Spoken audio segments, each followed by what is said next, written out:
Good evening. Welcome to Combined Operations, the second coming. So I think this is the second episode of the second. Well, I think from looking at Matt's records, it was about a year ago that we stopped broadcasting. So, yeah. So Tim's back and got Chris here with us today as well. Yep. Hi guys. It's the new format, isn't it? This is a new season, I suppose, isn't it, of Combined Ops? Yep. But almost as long as Games of Thrones. We had to wait for it, but yeah. But we're back up and running. Some new members. Second video I'm doing, which is interesting stuff. I've had some interesting feedback of friends about what I've done, so I have to see what I can. When you say friends, do you mean like Facebook friends or? I meant physical, actual people I've met over a gaming table. Excellent. So not just those people, not just the people like people you know through Facebook. Actual people I've met, and I would class as friends. So yeah. Yeah, I've deleted myself from Facebook. I only talk to a select few people now, so I got sick of it. Right, yeah. I found out that a patient. I work in mental health ward in one of the hospitals in my town, and I found out that a patient was Facebook stalking me. So, Makes sense. Probably a good idea to get off that. Yeah, it's interesting. I've quite a few of people I was out with last night are teachers, and none of those have social media accounts or anything. One of them does a bit of tweeting. He has a Twitter account, but even that he doesn't really tweet. He just follows football stuff on it. So yeah, it's very you got to be very careful, haven't you? I think in this day and age. Definitely. It was quite good for the hobby and what have you, but even then, some groups can get quite a bit narky. Yeah, you do find that, and it's that keyboard warrior thing, isn't it? I think that's what I think. It's the what's it called? It's an anonymity, isn't it? Anonymity, yeah. It's the anonymousness of it all, isn't it? Like you can see what you feel, but there's no consequences. Well, hang actually, on, I just need to send a tweet out to Trump. Fuck you fuck. What you really were doing that? No, you're right. No, yeah, and I think that's the thing that's the thing, isn't it? When you see him doing that, it's like, crikey, grow up, isn't exactly. it? Yeah. I mean, I understand the use of social media, and I've got to say that for the hobby, I think it's brilliant because the tournaments I organise and things like that, it is absolutely fantastic because you set events up, you can. You post it round all the groups which you're in, Bolt Action International, Bolt Action Scotland, Bolt Action whatever. We have a virtual club, really, of community in Vital Ground, our group, and also the stuff we post up on a Combined Ops thing as well, where we're sharing stuff. But I like that. Like it's.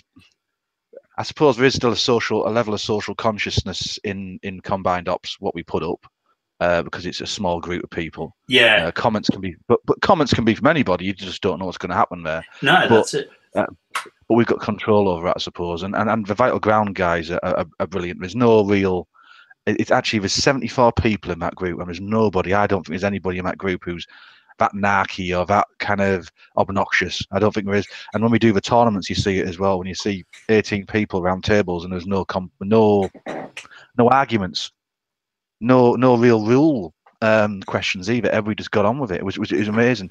I put a big thing out about cover and how I'd like to play it.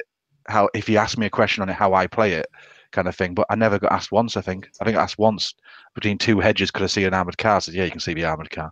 But it was interesting to see that the guys just got on with it, which was really good. That shows it shows the game what the game is, how it's been written.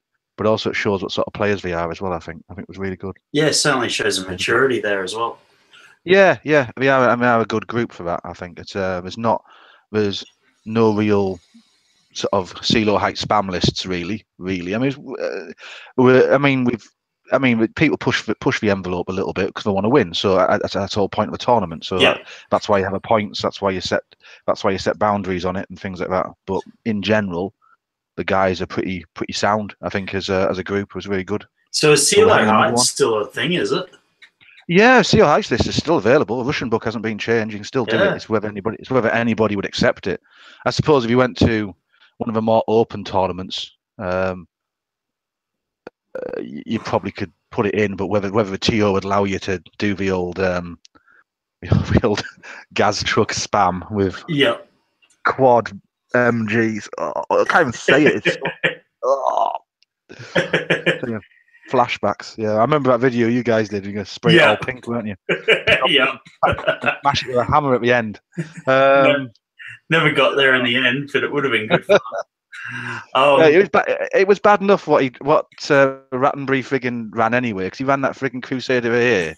First game against me on a billiard table of a board, and I had to get across the board and get the top secret out in the middle, and he had a Crusader here. My poor little German soldiers were just minced from the first moment right into the table to the end. Nothing got across. Excellent. I think he lost one man. I lost everything, including any integrity and self-respect. But he destroyed me. But it was. No, I think there's I think that's the thing. When I was wandering around the tables, that they all played really good lists, and I was really impressed.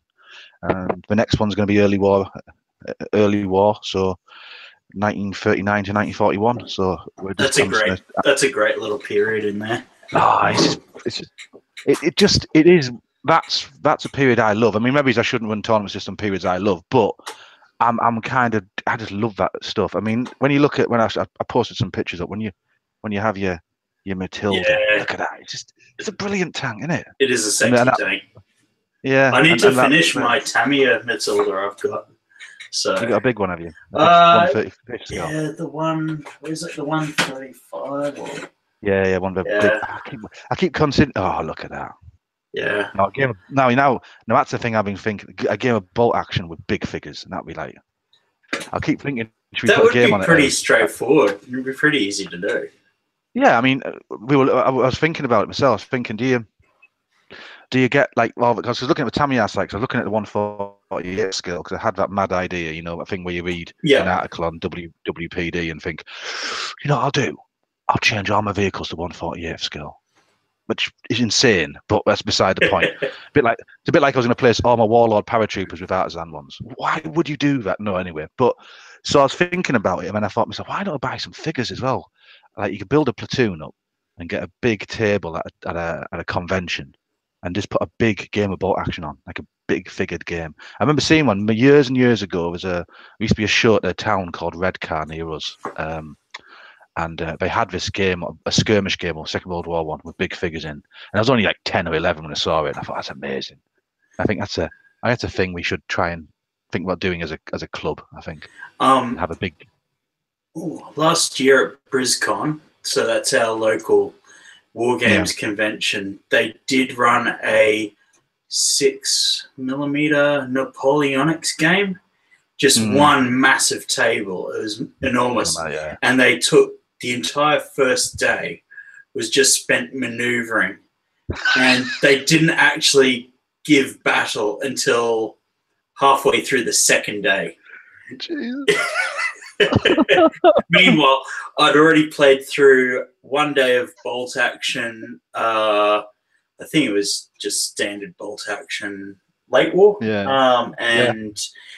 Infantry the first day, and then the second day was tank wars. So that was good.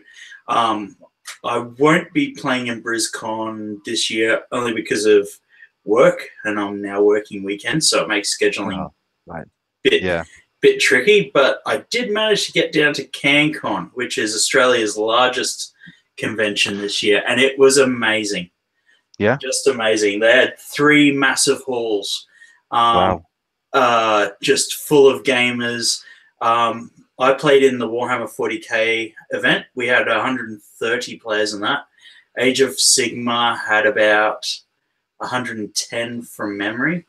Wow. You had another 40 in bolt action.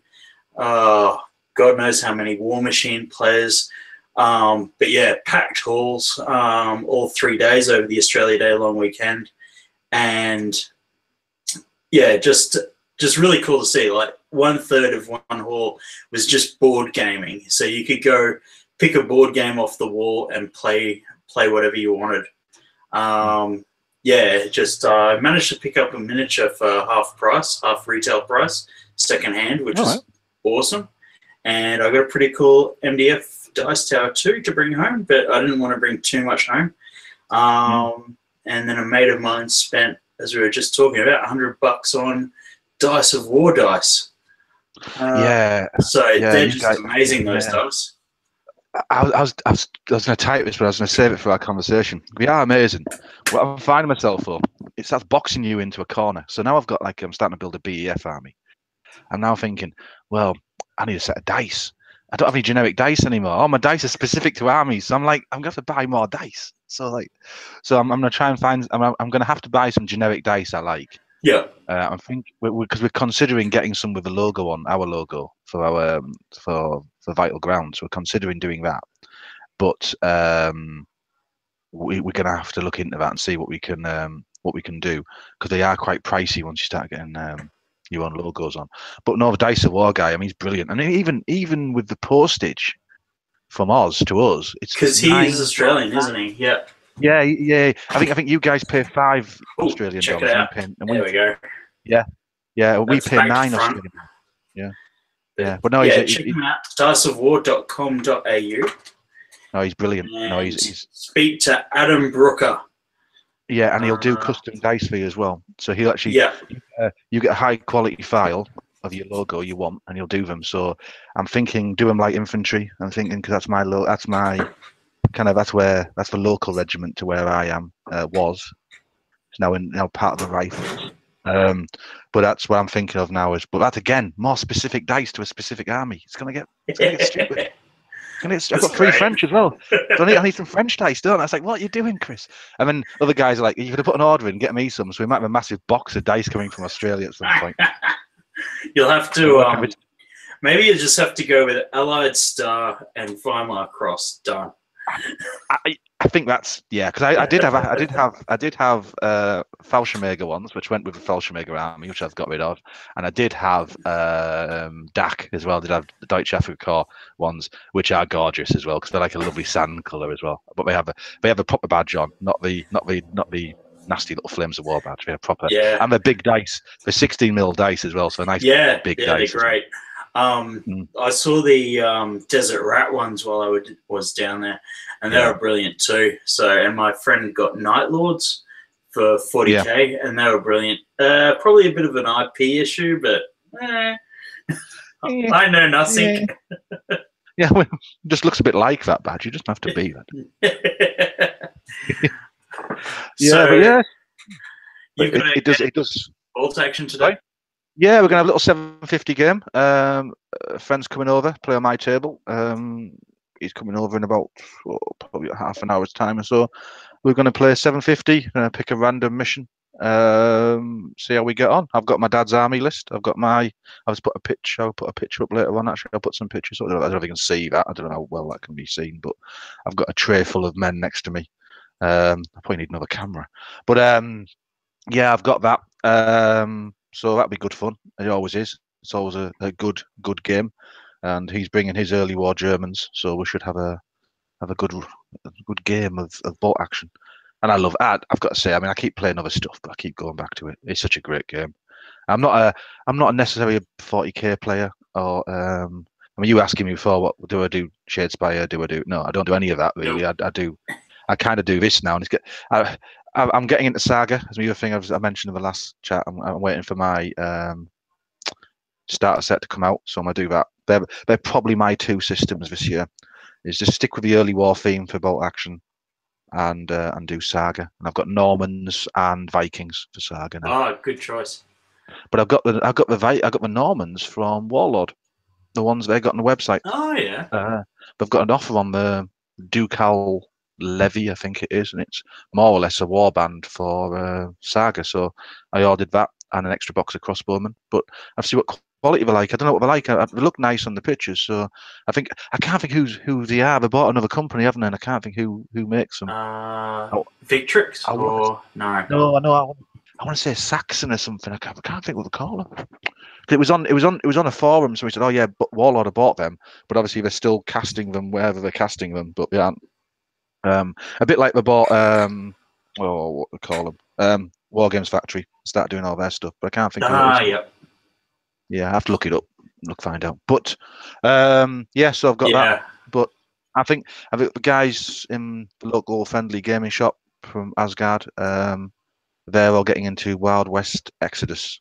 We had a fantastic demo day. I think the guys came up who do Wild West Exodus and put on a fantastic day for them, and I think we sold a lot of stock to the guys, and the guys are really getting into it, and some lovely paint jobs coming up with people are doing on them as well. So, but I'm trying not to do more systems. I have to see if it becomes popular and people are playing it. I might think about it. I keep thinking about 40k as well. I keep thinking about 40k. What could I do? Cheapish. I think half the thing is it's what your gaming circle's playing as well. So my the guys I normally play Bolt Action with, one of them last year moved back to Tasmania, Hayden.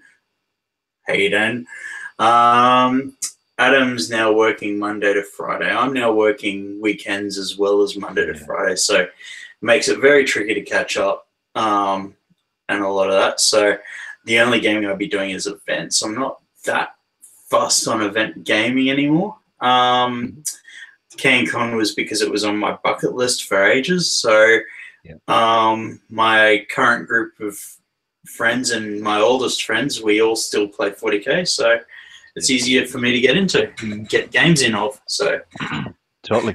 It makes perfect sense. And as you say, you can go out and buy Test of Honor, but you're gonna have to buy 2 armies to get somebody else to play with you. It's not worth doing, is it? Yeah. So no, well that's it. No one I know plays Test of Honor. I don't even think they had Test of Honor at CanCon.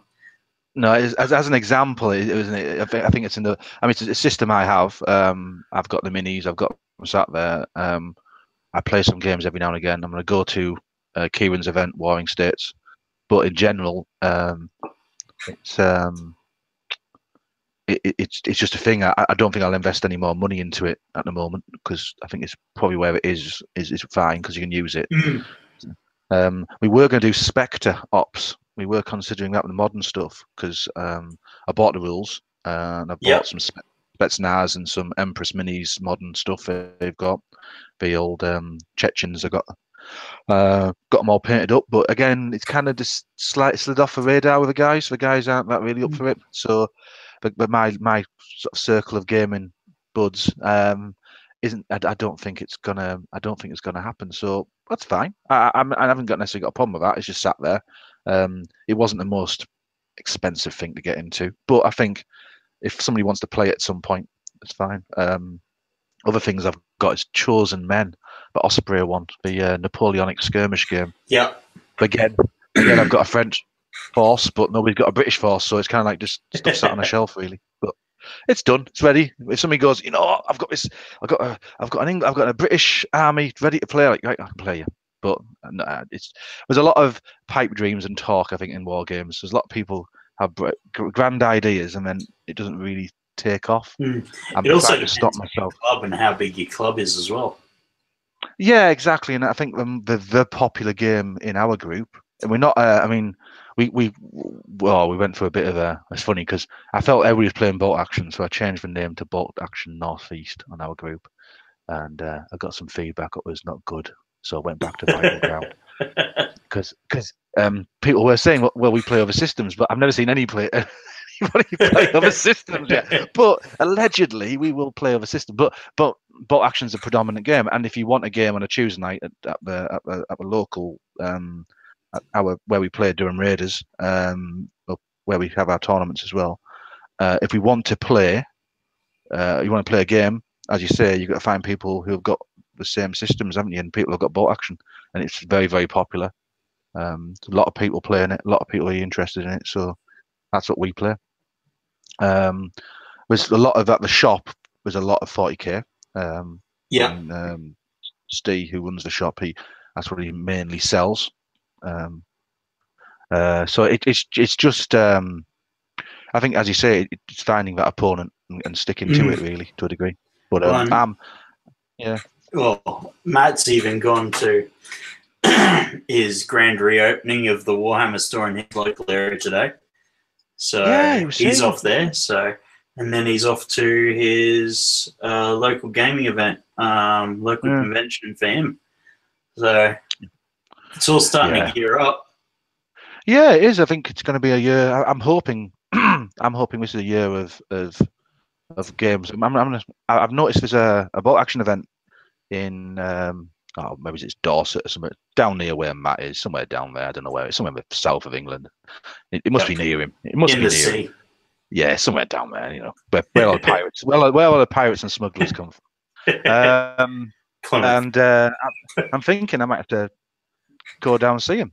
And actually, because it's a long drive, it's a 6-hour drive for me to get down there. But that is a decent drive.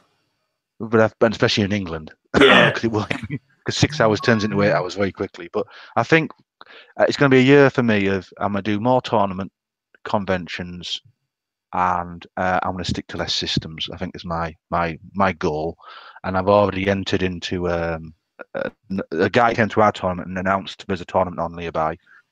So I'm going to. I've already paid and I'm going to play in that one. But I think it's good for the community because I want more people playing in our tournament. But at the same time, you've got to give a little, haven't you? And I think you've got to play in other people's tournaments at the same time. And that then builds more community. You can plug your events and they can plug their events, and it becomes more of a joined up community thing. Because we were talking about taking on infamous war games, which is Jamie Tranter and Kieran's other guys in West Brom down there in Birmingham. We're on about maybe taking them guys on at some point. There's a challenge is out. I'll put it out now. The challenge is out. We'll fight you guys at Bolt Action. We'll have a Ryder Cup style 2-day event. Excellent. Right. Day one will be singles, and then day 2 will be doubles, and we'll total the points up and see who comes out on top. We'll have a trophy for it or something as well. But like the Ashes, even could be, couldn't it? And then we can keep a trophy for each year and keep having an event every year. I think that's but just that things like that. I think there's more. I think we need to do more events, more narrative stuff, more things, more enjoyable things to do. So you never have too many events. No, that's the thing. And we put an event on just recently. We're putting another one in May. And the thing is, my goal now is to put 4 events on a year. Is to put 4 Bolt Action tournaments on a year. And in between those, I'd like to do kind of narrative campaign days, which are a bit more fun, maybe a bit more prescriptive on what lists people can bring, but more in keeping with, I don't know, the film The Bridge Too Far, kind of getting a movie, thinking that'd be a good battle to do. Let's do what the Eagle Has Landed. Let's do that. Who's gonna play the German / Polish paratroopers, and who's gonna play the Americans who are gonna attack the church? That kind of thing. Where we can have a day of that kind of stuff, and play silly games like that where it's fun, and it's more fun but also at the same time give people what they really want, which is quite a lot of people seem to want tournaments as well on top. So we're going to do both. I think it's going to be a good year for gaming this year. I think I'm already positive about it. Very good. Yeah. Sorry, I'm getting these weird text messages. I can see you. And then I've replied, who is this? Cheers.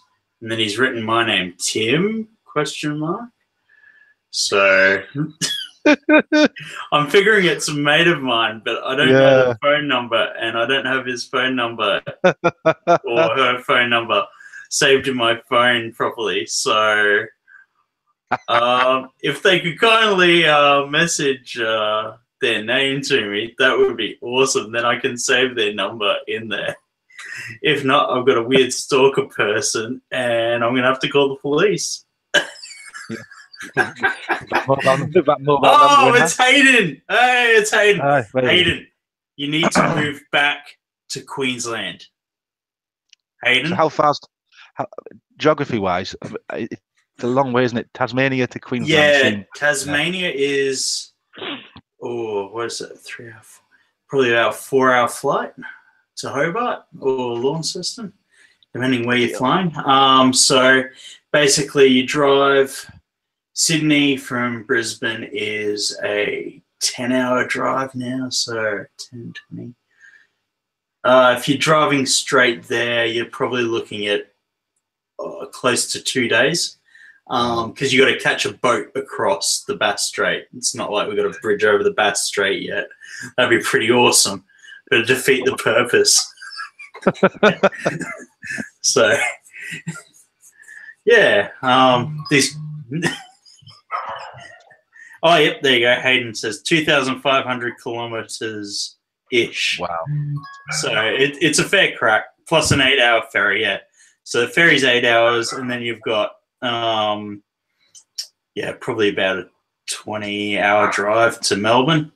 So fortunately, Hayden lives in Devonport, which is where the ferry lands in Tasmania. So, yeah. I'm just my opponent's just turned up, so I best go and let him in. Well, I might leave you there, and we might call it a day then.